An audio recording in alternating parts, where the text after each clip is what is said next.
Hey there, Sharon Horne-Ellstrom here. Welcome to day 2897 of What's You Up To Now. Today we're talking about, of course, the life framework that we mentioned and I briefly covered yesterday. Today we're looking at it and we are rating on a scale of 1 to 10 each of the different life framework areas. I always set up my handy dandy challenge notebook and prepare it to do whatever today's action item is. Sometimes I forget, but most of the time I remember. And so I just write down the name of each category and then I think, okay, on a scale of 1 to 10, how do I think? How do I feel? How are my results looking in this area and aspect of my life? So if it's physical, am I eating right? How about my weight? How about my energy? How about my hydration? How about my supplementation and vitamins and things? I consider all of it and throw it all in a pile and rate it on a scale of 1 to 10. So for example, here's the beginning of last year, and I do this twice a year, the beginning of each year and the end of each year, to look at and compare and see how well we're doing. So this is last year's ratings. And you can see I do not rate myself very highly and favorably sometimes, depending on, and remember, we're going to have rater bias for ourselves, just like in everything else. But if we look at it at the beginning of the year and then we look at it at the end of the year, we can see where we've grown and maybe where we've slipped a little because we didn't prioritize something. I use it to help me set priorities for next year as well. So I also talked about the life chart or whatever you call it. I don't know what you call it. It's just a pie chart with 0 to or 1 to 10 being how big your pie is in that area or an aspect. And one year, I think it's probably last year, I made one for me to show where I was on this. I like it because it's very visual. I can create this and I can hang it on my wall if I want to, and I can look at it and I can ask myself on any given day, depending on what pops up, well, geez, what are my finances feeling like today? And I can look and I can see where I was a while ago. And if they're improving, I feel good about it. If they're not, I know I need to take some action to change that.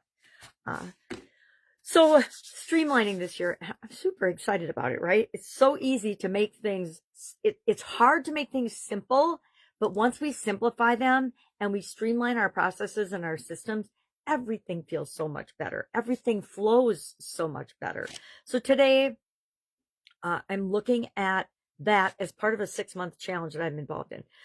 I'm talking about, and I love that all of the things I was talking about last year have morphed into just a couple of things because of some actions I took at the end of the last year. Number one, I decided I was going to do Supersize as our personal challenge, Supersize You annual challenge, and our Supersize Your business challenge.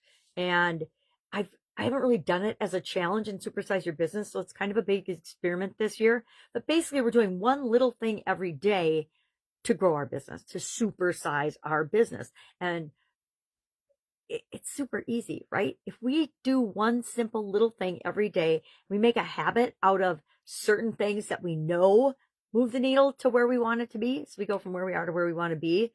And we do it over and over again, we can determine and be very confident in the results we're going to get.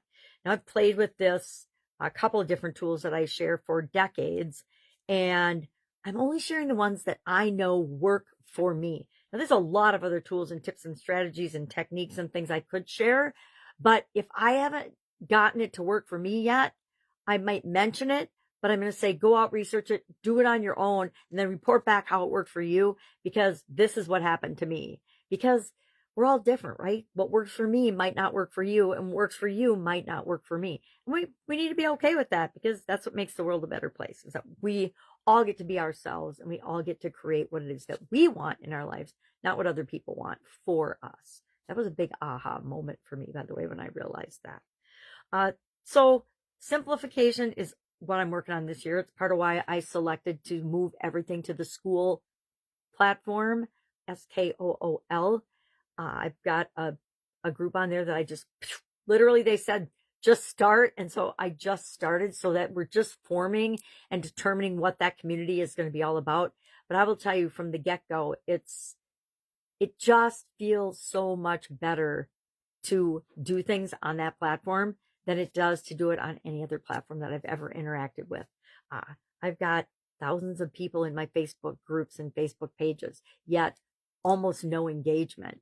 And that's because they were all set up by me, for whatever I was working on at the time. and other people joined, but there wasn't really a good way to message and communicate and build an actual community within those and other structures. And I'm not just picking on Facebook. LinkedIn's the same way.